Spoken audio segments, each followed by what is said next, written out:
ಹಿಜಾಬ್ ದಂಗಲ್ ಭಾಳ ಜಾಸ್ತಿ ಆಗ್ತಾ ಇದೆ. ಇವತ್ತು ಮುಖ್ಯಮಂತ್ರಿಗಳು ತಮ್ಮ ಹೇಳಿಕೆಯನ್ನು ವಾಪಸ್ ಪಡೆದಿದ್ದಾರೆ, ಮತ್ತು ಅದನ್ನು ತರುವಂಥ ಒಂದು ಪ್ರಯತ್ನಗಳು ಕೂಡ ಆಗ್ತಾ ಇದೆ. ವಿಚಾರ ಇಷ್ಟೇ, ಈ ಹಿಂದೆ ಶಾಲಾ ಕಾಲೇಜುಗಳಿಗೆ ಯಾವುದೇ ಹೆಣ್ಣು ಮಕ್ಕಳು ಕೂಡ, ಯಾವುದೇ ಮುಸ್ಲಿಂ ಹೆಣ್ಣು ಮಕ್ಕಳು ಕೂಡ ಹಿಜಾಬ್ ಹಾಕ್ಕೊಂಡು ಬರ್ತಾ ಇರಲಿಲ್ಲ, ಇದು ಸತ್ಯ. ಆದರೆ ಮದ್ರಾಸಾಗಳಿಗೆ ಹಿಜಾಬ್ ಹಾಕ್ಕೊಂಡು ಹೋಗ್ತಾಯಿದ್ರು, ಅದರಲ್ಲಿ ತಪ್ಪಿಲ್ಲ. ಯಾಕಂದರೆ ಈಗಲೂ ಕಾನೂನು ಪ್ರಕಾರ ಏನು ಅಂತಂದರೆ, ಒಂದು ವಸ್ತ್ರ ಸಂಹಿತೆ ಮಾಡಿದರೆ ಆ ಆಡಳಿತ ಮಂಡಳಿ ಏನು ಮಾಡುತ್ತೆ ಅದನ್ನು ಫಾಲೋ ಮಾಡಬೇಕು. ಒಂದು ವೇಳೆ ಅವರು ಹಿಜಾಬೇ ಇಲ್ಲಿಯ ವಸ್ತ್ರ ಸಂಹಿತೆ ಅಂದರೆ ಹಿಜಾಬ್ ಹಾಕ್ಕೊಂಬರ್ಬೇಕು, ಆ ಥರ ಯಾವ್ಯಾವ ಆಡಳಿತ ಮಂಡಳಿ ಏನು ನಿರ್ಧಾರ ಕೈಗೊಳ್ಳುತ್ತೆ ಅದಕ್ಕೆ ಬಿಡಲಾಗಿದೆ. ಇಲ್ಲಿ ತನಕ ಬಿಟ್ಟಿರುವಂಥದ್ದು ಹಾಗೆ. ಈ ಹಿಜಾಬ್ ಯಾವಾಗ ಶುರುವಾಯಿತು, ಹಾಕಲೇಬೇಕು ನಾವು ಶಾಲಾ ಕಾಲೇಜುಗಳಿಗೆ ಹಾಕ್ಕೊಂಡು ಬರ್ತೀವಿ ಅಂತೇಳಿ ಜನವರಿ 22, 2022 ಜನವರಿಯಲ್ಲಿ ಶುರುವಾಗಿದ್ದು ಉಡುಪಿಯ ಶಾಲೆಯಿಂದ. ಇದೆಲ್ಲರಿಗೂ ಗೊತ್ತಿರುವಂಥ ವಿಚಾರ. ಈಗ ನಾನು ಸೌದಿ ವಿಚಾರವನ್ನು ಹೇಳ್ತಾ ಇದ್ದೆ. ಪ್ರತಿಯೊಂದಕ್ಕೂ ಕೂಡ ಮೂಲ ಸೌದಿ ಅರೇಬಿಯಾ ಮುಸ್ಲಿಮರಿಗೆ. ಸೌದಿಯಲ್ಲಿದೆಯಾ ಹಿಜಾಬ್? ಬನ್ನಿ, ಸೌದಿಯ ನಿಯಮ ಯಾಕೆ ಫಾಲೋ ಮಾಡಲ್ಲ ಅಂತ ಒಂದು ಪ್ರಶ್ನೆ ಉದ್ಭವ ಆಗುತ್ತೆ. ಪ್ರತಿಯೊಂದನ್ನು ಕೂಡ ಸೌದಿ ಆಧಾರದಲ್ಲಿ ಶರಿಯತ್ ಕಾನೂನಲ್ಲಿ ನಾವು ಅವಲೋಕಿಸೋದಾದರೆ ಅದು ಯಾಕೆ ಬೇಡ?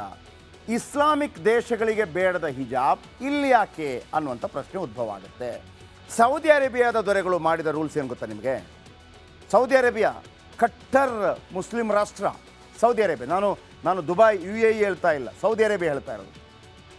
ನೋಡಿ, ಆ ಹೆಣ್ಣುಮಗಳು ಮುಸ್ಕಾನ್ ಹಿಜಾಬ್ಗೆ ಅವಕಾಶ ನೀಡದ ಕಾರಣ ನಾನು ಶಾಲೆಗೆ ಕಾಲೇಜಿಗೆ ಹೋಗ್ತಾ ಇಲ್ಲ, ಈಗ ಮತ್ತೆ ಹೋಗ್ತಾ ಇದ್ದೇನೆ ಅಂತ ಹೇಳ್ತಾ ಇದ್ದಾರೆ.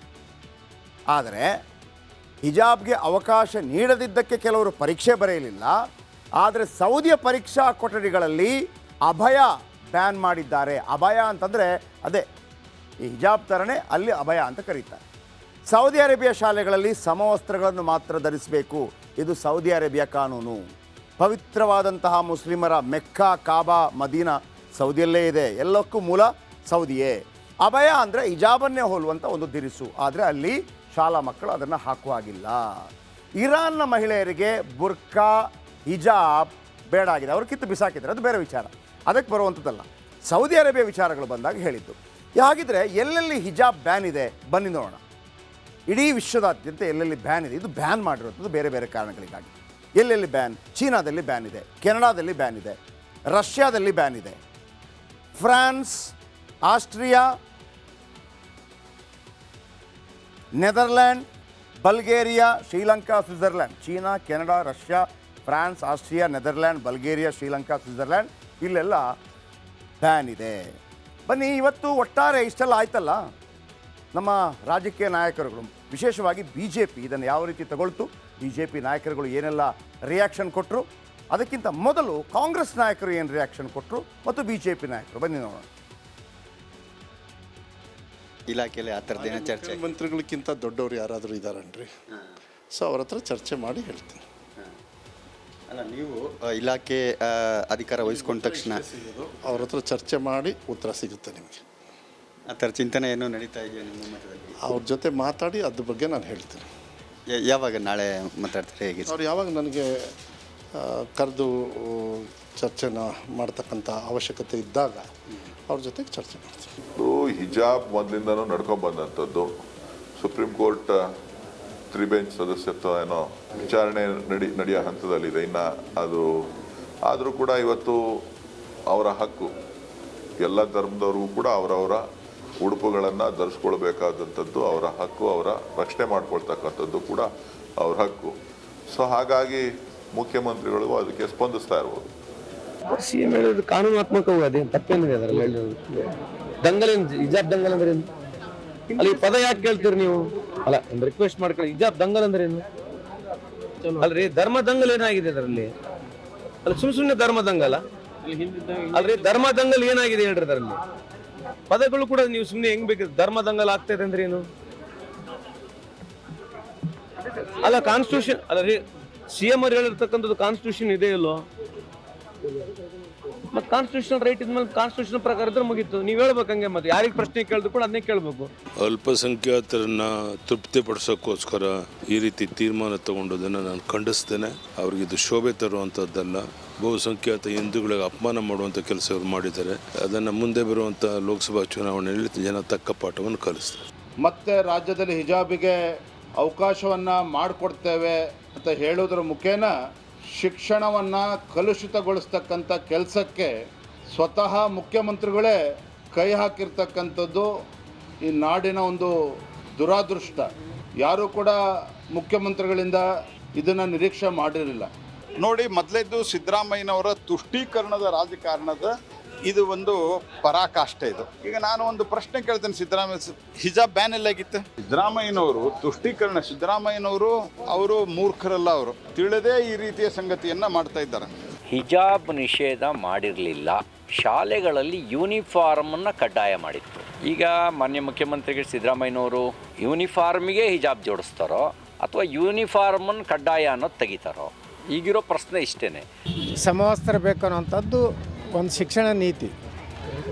ಕೇವಲ ಸಿದ್ದರಾಮಯ್ಯನವರು ಒಂದು ವರ್ಗವನ್ನು ತುಷ್ಟೀಕರಣ ಮಾಡಲಿಕ್ಕೆ ಮತ್ತು ಅವರಷ್ಟೇ ಮುಂದಿನ ಲೋಕಸಭಾ ಎಲೆಕ್ಷನ್ದಾಗ ಓಟ್ ಹಾಕ್ತಾರೋ ಅನ್ನೋ ಹಂಗೆ ಮಾಡ್ತಾಯಿದ್ದಾರೆ. ಕೊನೆಗೆ ಏನಾಗ್ತದೆ ಅಂದ್ರೆ ಅವ್ರದ್ದು ಅಷ್ಟೇ ಓಟ್ ಬೀಳ್ತಾವೆ. ಸಮಸ್ತ ಈ ದೇಶದಲ್ಲಿರುವಂಥ ಹಿಂದೂಗಳೇ ಯಾರೂ ಅವ್ರಿಗೆ ಓಟ್ ಹಾಕೋದಲ್ಲ. ಗೊಂದಲದಲ್ಲಿರುವ ರಾಜ್ಯ ಸರ್ಕಾರ ಇವತ್ತು ಅವರ ಸಂಪುಟದ ಟೀಮಲ್ಲಿ ಇರ್ಬೋದು, ಅವರ ಆಡಳಿತ ನೀಡುವಲ್ಲಿ ಭಾಳಷ್ಟು ವ್ಯತ್ಯಾಸ ಗೊಂದಲಗಳು ಜನರ ಮುಂದೆ ಆಗಿದೆ. ಅದನ್ನೆಲ್ಲ ತಪ್ಪಿಸಬೇಕು, ಅದನ್ನೆಲ್ಲ ಮರಿಮಾಚಿಸಬೇಕೆಂಬ ದೃಷ್ಟಿಯಲ್ಲಿ ಈಗಾಗಲೇ ಭಾಳಷ್ಟು ದಿಕ್ಕು ತಪ್ಪಿಸುವಂಥ ಹೇಳಿಕೆಗಳನ್ನು ಕೊಟ್ಟಿದ್ದಾರೆ. ನೋಡಿ, ಕೆಲವೊಂದು ಅವಿಭಾಜ್ಯ ಅಂಗ ನೀವು ಶಾಲೆಗಳಲ್ಲಿ ನೋಡಿರ್ಬೋದು. ಕ್ರಿಶ್ಚಿಯನ್ ನನ್ಗಳಿರ್ತಾರೆ, ಗೊತ್ತಾಯ್ತಾ? ಅಂದರೆ ಆ ಸನ್ಯಾಸಿ ಆಗಿದೆ, ಕ್ರಿಶ್ಚಿಯನ್ ನನ್ಗಳು, ಸಿಸ್ಟರ್ಸ್, ಅವರು ಆ ನಿಲುವಂಗಿಯನ್ನು ಹಾಕಿರ್ತಾರೆ. ಶಾಲೆಗಳಲ್ಲಿ ಅವರಿಗೆ ಅದೇ ಬಣ್ಣದ, ಯಾವುದೇ ಯೂನಿಫಾರ್ಮ್ ಬಣ್ಣದ ಒಂದು ಅವಕಾಶವನ್ನು ಕೊಡಲಾಗ್ತಾಯಿತ್ತು. ಒಬ್ಬರು ಯಾರಾದರೂ ಒಬ್ಬರು ಇರ್ತಾರೆ. ಸಿಖ್ಖರಿಗೆ ಆ ಒಂದು ಅವಕಾಶವನ್ನು ಕೊಡಲಾಗಿತ್ತು. ಯಾಕಂದರೆ ಅದು ಅವಿಭಾಜ್ಯ ಅಂಗ. ಒಬ್ಬ ಸಿಸ್ಟರ್ ಆದ ತಕ್ಷಣ ಅವರ ಅಡ್ರೆಸ್ಗಳನ್ನು ಹಾಕ್ಕೋತಾರೆ, ಅವಿಭಾಜ್ಯ ಅಂಗ. ಆ ರೀತಿ ನಾವು ನೋಡಿದ್ವಿ. ಆದರೆ ಯಾವತ್ತೂ ಕೂಡ ಈಗ ಆಗಿದ್ರೆ ಹಿಜಾಬ್ ಬ್ಯಾನ್ ಅಂತ ನೀವು ಕೇಳ್ಬೋದು. ಖಂಡಿತವಾಗ್ಲೂ ಅಲ್ಲ. ಒಂದು ಮುಸ್ಲಿಂ ಹೆಣ್ಣುಮಗಳು ಯಾವುದಾದ್ರೂ ಒಂದು ಊರಿಗೆ ಹಿಜಾಬ್ ಹಾಕ್ಕೊಂಡು ಬರ್ತಾಳೆ, ಅಥವಾ ಒಂದು ಹೋಟೆಲ್ಗೆ ಹಿಜಾಬ್ ಹಾಕ್ಕೊಂಡು ಹೋಗ್ತಾಳೆ, ಒಂದು ಸಿನಿಮಾ ಹೋಗ್ತಾರೋ ಹೋಗೋದಿಲ್ಲ ಗೊತ್ತಿಲ್ಲ, ಒಂದು ಮಾಲ್ಗೆ ಹಿಜಾಬ್ ಹಾಕ್ಕೊಂಡು ಹೋಗ್ತಾರೆ, ಅಥವಾ ಒಂದು ಆಟೋದಲ್ಲಿ ಹೋಗ್ತಾರೆ, ಬಸ್ಸಲ್ಲಿ ಹೋಗ್ತಾರೆ, ಫ್ಲೈಟಲ್ಲಿ ಹೋಗ್ತಾರೆ ಹಿಜಾಬ್ ಹಾಕ್ಕೊಂಡು. ಯಾರಿಗೂ ಕೇಳೋ ರೈಟ್ಸ್ ಇಲ್ಲ, ಯಾರಿಗೂ ಕೇಳೋ ರೈಟ್ಸ್ ಇಲ್ಲ. ಅದು ಅವರ ಮೂಲಭೂತ ಹಕ್ಕು. ಅವ್ರು ಏನು ಫುಡ್ ತಿಂತಾರೆ ಅದು ಅವರ ಮೂಲಭೂತ ಹಕ್ಕು. ಅದು ಹಿಂದೂಗಳಾಗಲಿ, ಮುಸ್ಲಿಮರಾಗಲಿ, ಕ್ರಿಶ್ಚಿಯನ್ರಾಗಲಿ, ಜೈನರಾಗಲಿ, ಅದಕ್ಕೆ ಅವಕಾಶವನ್ನು ಭಾರತ ಸಂವಿಧಾನದಲ್ಲಿ ಕಲ್ಪಿಸಲಾಗಿದೆ. ಪ್ರಶ್ನೆ ಯಾವುದು ಗೊತ್ತಾ? ಹಾಗಿದ್ದರೆ ಯೂನಿಫಾರ್ಮ್ ಅಂತ ಯಾಕೆ? ಯೂನಿಫಾರ್ಮ್ ಎಲ್ಲರೂ ಸಮಾನರು ಅನ್ನುವಂಥ ರೀತಿಯಲ್ಲಿರುತ್ತೆ. ಅದು ಕೂಡ ಉಡುಪಿಯಲ್ಲಾದಂಥ ಶಾಲೆ ಇದೆಯಲ್ಲ, ಅದು ಹೆಣ್ಣುಮಕ್ಕಳ ಶಾಲೆ. ಹೆಣ್ಣುಮಕ್ಕಳ ಶಾಲೆ ಹಿಜಾಬ್ ಯಾಕೆ ಹಾಕ್ತಾರೆ ಅಂತಂದರೆ, ನಮ್ಮ ತಲೆಗೂದಲನ್ನು ಕೂಡ ಅವರು ಪರಪುರುಷ ನೋಡಬಾರ್ದು ಅನ್ನುವಂಥದ್ದು ಪ್ರತಿಪಾದಿಸುವಂಥ ವಾದ. ಅಲ್ಲಿ ಹೆಣ್ಣುಮಕ್ಕಳಿರುವಂಥದ್ದು ಆ ಶಾಲೆಯಲ್ಲಿ, ಅಲ್ಲಿಂದ ಶುರುವಾಯಿತು. ಅಲ್ಲಿ ರಾಜಕೀಯ ಇತ್ತು ಅದರ ಹಿಂದೆ. ಅದಕ್ಕಿಂತ ಮೊದಲು ಎಲ್ಲ ಶಾಲೆಗಳಿಗೆ ಹಿಜಾಬ್ ಇಲ್ಲದೆ ಹೋಗ್ತಾ ಇದ್ರಲ್ವಾ, ಇದು ಪ್ರಶ್ನೆ ಆಗಿರುವಂಥದ್ದು. ಹಿಂದೂ ಮುಸ್ಲಿಂ ಅಂತ ಬಂದಿರೋದು ಇಲ್ಲಿ, ಎತ್ತಿ ಕಟ್ಟುವಂಥ ಪ್ರಯತ್ನಗಳಾಗ್ತಾ ಇರೋದು ಇಲ್ಲಿ. ಈಗ ಇವರನ್ನು ಕೇಳಲಾಯಿತು, ಕಾಂಗ್ರೆಸ್ ಸರ್ಕಾರವನ್ನು ಕೇಳಲಾಯಿತು, ನೀವು ಮುಸ್ಲಿಮರನ್ನು ತುಷ್ಟೀಕರಣ ಮಾಡ್ತಾ ಇದ್ದೀರಲ್ವ ಅಂತ ಹೇಳಿದಾಗ ಆ ಕಡೆಯಿಂದ ಕಾಂಗ್ರೆಸ್ನವರು ಕೇಳೋಕ್ಕೆ ಶುರು ಮಾಡಿದರು. ಮುಸ್ಲಿಮರಿಗಿದ್ದಂಥ 4% ಮೀಸಲಾತಿಯನ್ನು ತೆಗೆದು ಲಿಂಗಾಯತರಿಗೆ ಕೊಟ್ಟರಲ್ಲ, ಅದು ತುಷ್ಟೀಕರಣ ಅಲ್ವೇ ಅಂತ ಕೇಳಿದ್ರು. ಈಗ ಪ್ರಶ್ನೆ ಎಲ್ಲಿಗೆ ಬಂದು ಉಳಿಯುತ್ತೆ? ಈಗ ನೀವು ಶಾಲೆಯಲ್ಲಿ ಬಲಪಂಥೀಯ ಎಡಪಂಥೀಯ ಅಂತ ತಂದಾಕ್ತೀರಿ, ಯಾಕೆ ಸರ್ ಮಕ್ಕಳ ಮೇಲೆ ತಂದಾಕ್ತೀರಿ? ಈಗ ಹಿಜಾಬ್ ಬೇಕೋ ಬೇಡೋ ಅಂತ ತಂದಾಕ್ತೀರಿ, ಯಾಕೆ ಮಕ್ಕಳ ಮೇಲೆ ತಂದಾಕ್ತೀರಿ? ಮಕ್ಕಳನ್ನು ಮಕ್ಕಳಾಗಿರೋದಕ್ಕೆ ಬಿಡಿ, ಅವ್ರ ಮೇಲೆ ಯಾಕೆ ವಿಷ ಸುರಿಸ್ತೀರಿ? ಯಾಕೆ ಅಂತ ಈ ಪ್ರಶ್ನೆ ನಾವು ಯಾಕೆ ಕೇಳ್ತಾ ಇದ್ದೀವಿ ಗೊತ್ತಾ? ನಾಳೆ ಮುಸ್ಲಿಂ ವಿದ್ಯಾರ್ಥಿನಿಯರು ಹಿಜಾಬ್ ಧರಿಸ್ಕೊಂಡು ಬರ್ತಾರೆ, ಮುಖ್ಯಮಂತ್ರಿಗಳು ಹೇಳಿದ್ದಾರೆ ನಿಮ್ಮಿಷ್ಟ ರೀ, ಅದನ್ನು ನೋಡಿ ಹಿಂದೂ ಸ್ಟೂಡೆಂಟ್ಸ್ ಸುಮ್ಮನೆ ಇರ್ತಾರ? ಅವರು ನಾಳೆ ಕೇಸರಿ ಹಾಕೊಂಡ್ಬರ್ತಾರಪ್ಪ, ಶಾಲ್ ಹಾಕೊಂಡ್ಬರ್ತಾರಪ್ಪ, ನಾಮ ಹಾಕೊಂಡ್ಬರ್ತಾರಪ್ಪ. ಈ ಹಿಂದೆ ಕ್ರಿಶ್ಚಿಯನ್ ಕಾಲೇಜುಗಳಲ್ಲಿ ಹಿಂದೂ ಹೆಣ್ಣುಮಕ್ಕಳು ಹಣೆಗೆ ಕುಂಕುಮ, ಕೈಗೆ ಬಳೆ, ಹೂ ಮುಡ್ಕೊಂಡು ಬಂದರೆ ಹೊರಗೆ ನಿಲ್ಲಿಸ್ತಾ ಇದ್ರೋ ಇಲ್ಲೋ? ನಿಲ್ಲಿಸ್ತಾ ಇದ್ರು. ಕೊನೆಗೆ ತೆಗೆದೇ ಹೋಗಬೇಕಾಗಿತ್ತು ಅಲ್ವಾ? ಆಗ ಹಿಂದೂಗಳು ಯಾರಾದರೂ ಗಲಾಟೆ ಮಾಡಿದ್ರಾ? ಪ್ರಶ್ನೆ ಅರ್ಥ ಮಾಡ್ಕೊಳ್ಳಿ ನೀವು. ಎಷ್ಟು ಹಿಂದೂ ಹೆಣ್ಣುಮಕ್ಕಳನ್ನು ಹೂ ಮುಡಿಬಾರ್ದು, ಕುಂಕುಮ ಹಾಕಬಾರ್ದು, ಕೈಗೆ ಬಳೆ ತೊಡಬಾರ್ದು ಅಂತ ಆಯ್ತಲ್ವಾ? ಯಾರಾದರೂ ಪ್ರಶ್ನೆ ಮಾಡಿದೆ. ಯಾಕಂದರೆ ಅಲ್ಲೇ ಕಾನೂನನ್ನು ಪಾಲಿಸ್ತಾ ಇದ್ರು. ಆದರೆ ಉಳಿದವ್ರಿಗೊಂದು ಕತೆ, ಮತ್ತೊಬ್ಬರಿಗೆ ಕತೆ ಅಂತ ಆದಾಗ ಹಿಂದೂಗಳು ಯಾಕೆ ಸುಮ್ಮನೆ ಇರ್ತಾರೆ? ಈಗ ಮೊನ್ನೆ ಕೆಲವು ಪರೀಕ್ಷೆಗಳಾಯಿತು, ನಿಜ, ನಾನು ಅದನ್ನು ಒಪ್ಕೊಳ್ಬಲ್ಲೆ. PSI ಎಕ್ಸಾಮ್ ಟೈಮಲ್ಲಿ ಬೇರೆ ಬೇರೆ ರೀತಿಯಲ್ಲಿ ಆಯಿತು. ಅದರ ಹೊರತಾಗಿ ಮೊನ್ನೆ ಎಕ್ಸಾಮ್ಗೆ ನೀವು ಹಾಕ್ಕೊಂಬರ್ಬೋದು, ಏನು ಹಿಜಾಬ್ ಹಾಕೊಂಬರ್ಬೋದು, 1 ಗಂಟೆ ಮುಂದೆ ಬನ್ನಿ, ಮಕ್ಕಳು ಅದನ್ನು ಚೆಕ್ ಮಾಡಲಿ ಆಫೀಸರ್ಸ್, ಆ ನಂತರ ಎಕ್ಸಾಮ್ ಬರೀಬೋದು ಅಂತ ಹೇಳಿದರು. ಹಾಗಿದ್ದರೆ ಅದೇ ಹಿಂದೂ ಹೆಣ್ಣು ಮಕ್ಕಳು ಕಿವಿ ಓಲೆಯನ್ನು ತೆಗೆಸಿದ್ರಲ್ಲ, ತಾಳಿ ತೆಗೆಸಿದ್ರಲ್ಲ, ಅವ್ರಿಗೂ ಹೇಳ್ಬೋದಿತ್ತು, ನೋಡಿ ನೀವು ತಾಳಿನೋ ಮತ್ತೊಂದು ಏನು ಬೇಕಿದ್ರೆ ಹಾಕೊಂಬರ್ರಪ್ಪ, ತೆಗಿಬೇಡಿ. ಅದು ಅಲ್ಲದೆ ಹಿಂದೂಗಳಲ್ಲಿ ವಿಶೇಷವಾಗಿ ತಾಳಿ ಅನ್ನೋದು ಎಷ್ಟು ಇಂಪಾರ್ಟೆಂಟ್ ಅಂತ ಗೊತ್ತಿದೆ.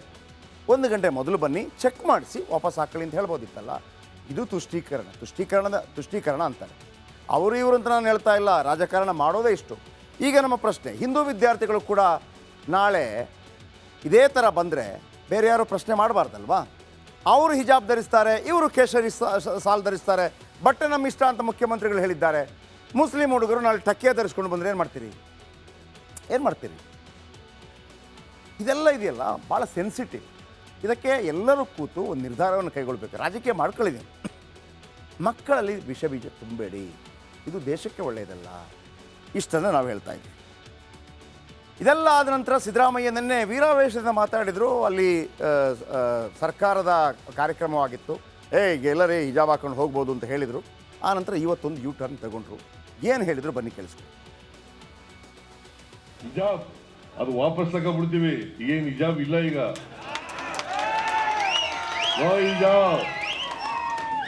ಹಿಜಾಬ್ ಹಾಕೊಂಡು ಹೋಗ್ಬೋದು ಈಗ, ಗೊತ್ತಾಯ್ತಾ? ಆದೇಶ ವಾಪಸ್ ತಗೊಳ್ಳಿ ಅಂತ ಹೇಳಿದ್ದೀನಿ ನಾನು. ಈಗ ಡ್ರೆಸ್ ಹಾಕೊಳ್ಳೋದು, ಊಟ ಮಾಡೋದು ನಿಮ್ಗೆ ಸೇರಿದ್ದು. ನಾನು ಯಾಕೆ ನಿನಗೆ ಅಡ್ಡಿಪಡಿಸ್ಲಿ? ನೀ ಯಾವ ಡ್ರೆಸ್ ಹಾಕತ್ತಿ ಹಾಕೊಳ್ಳಪ್ಪ. ಹಿಜಾಬ್ ಇನ್ಮೇಲಿಂದ ಇರಲ್ಲ ಅಂತ ಹೇಳಿದ್ದೀರಾ ಈ ಶೈಕ್ಷಣಿಕ ವರ್ಷ? ಏನ ಅದು ಇನ್ನೂ ಮಾಡಿಲ್ಲ. ಅವ್ರು ಹೇಳಿದ್ರು, ಒಬ್ಬರು ಪ್ರಶ್ನೆ ಕೇಳಿದ ಮೇಲೆ ನಾವು ಸರ್ಕಾರ ಅದನ್ನ ವಾಪಸ್ ತಗೊಳ್ಳಿಕ್ಕೆ ಯೋಚನೆ ಮಾಡ್ತಾ ಇದ್ದೀವಿ ಅಂತ ಹೇಳಿದೆ. ಈ ಶೈಕ್ಷಣಿಕ ವರ್ಷ ಆಗಲ್ಲ. ಈ ಶೈಕ್ಷಣಿಕ ವರ್ಷ ಅಂದ್ರೆ ಏನೇ ಅರ್ಥ ಆಗಿದೆಯಲ್ಲ, ಎಕ್ಸಾಮ್ ಬರುತ್ತೆ, ಗೌರ್ಮೆಂಟ್ ಅಲ್ಲಿ ಚರ್ಚೆ ಮಾಡ್ತೀವಿ.